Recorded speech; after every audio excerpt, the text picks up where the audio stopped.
Hey guys, my name is Gor. 9 months ago, I tore my pec tendon and underwent a surgery and a lot of rehabilitation stages. And since then, I've been dying to do push-ups. Because as you know, it is forbidden to do any kind of push movements in the injured arm. And if you've had a similar injury like me and went through same rehabilitation stages, I want to show you how to properly start doing push-ups again without risking any potential new injury. So let's get into it. Alright guys, let's get into it. If this is your first time attempting to do a push-up after a long rehab, the most wise way to start is wall push-ups because they have the least amount of load on your pec muscles. So what you're gonna do is just stand straight, parallel to the wall.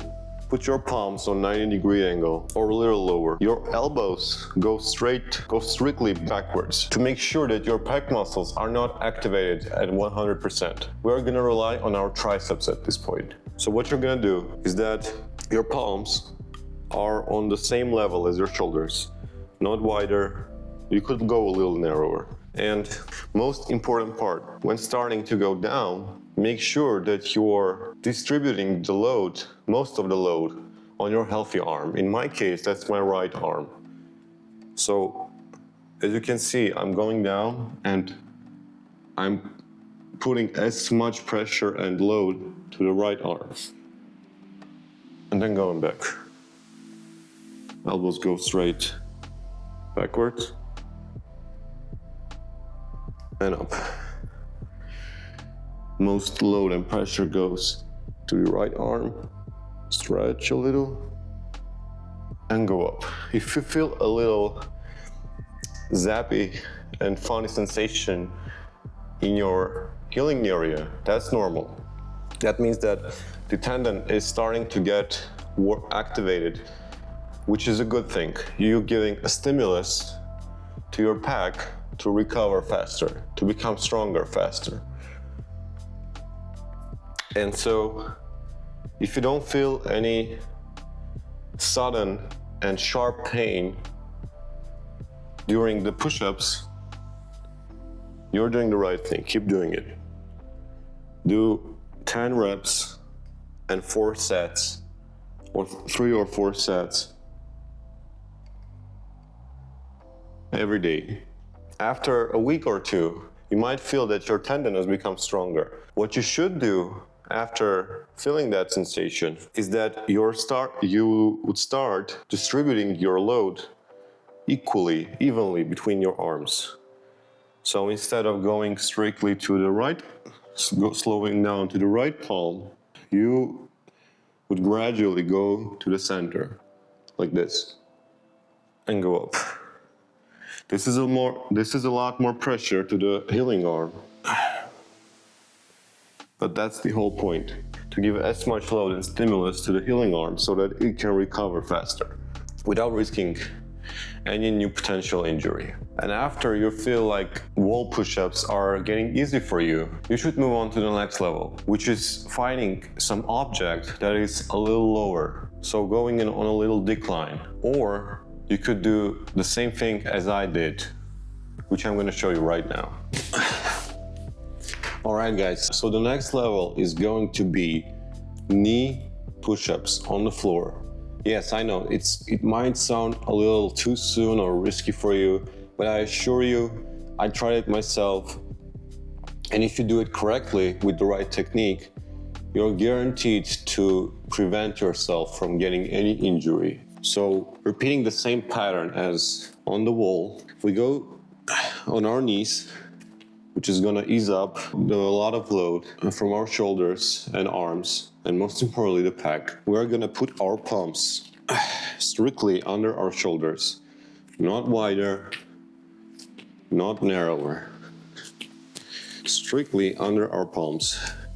After that, we're gonna do the same thing as we did on the wall, meaning we are gonna distribute our load on our healthy arm, in my case the right arm. Elbows again are going backwards to give the most amount of load to triceps. We go down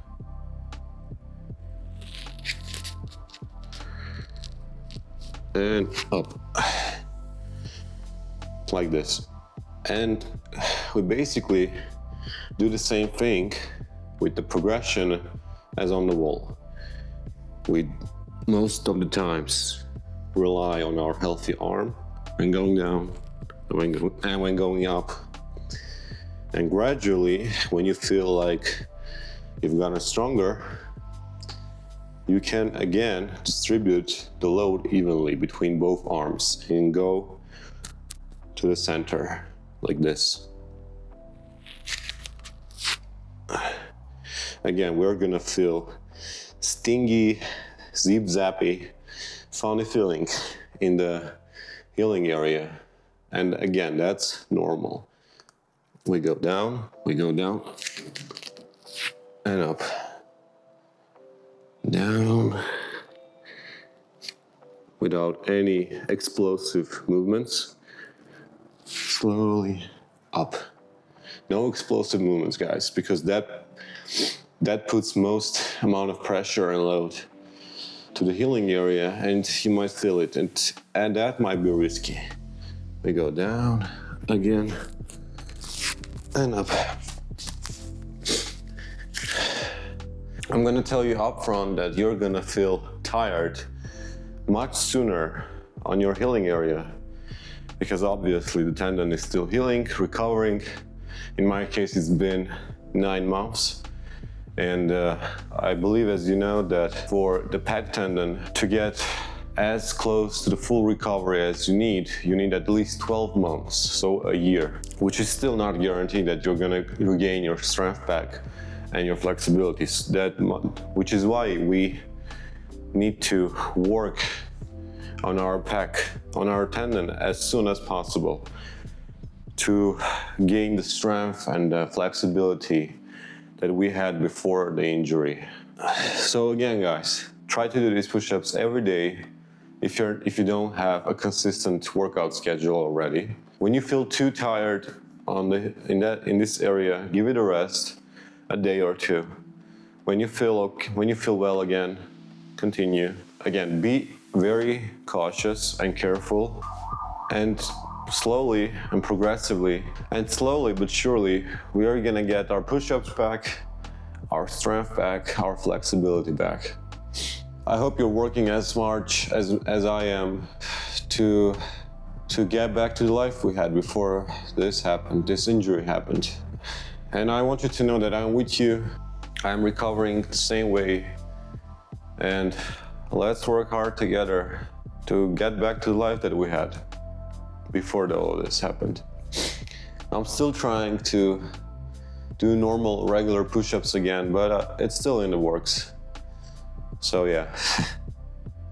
Anyways, thank you guys so much for watching. I hope this tutorial was useful for you.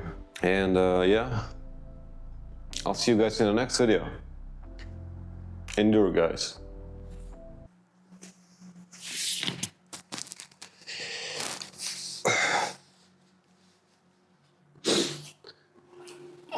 My feet. I'm a penguin.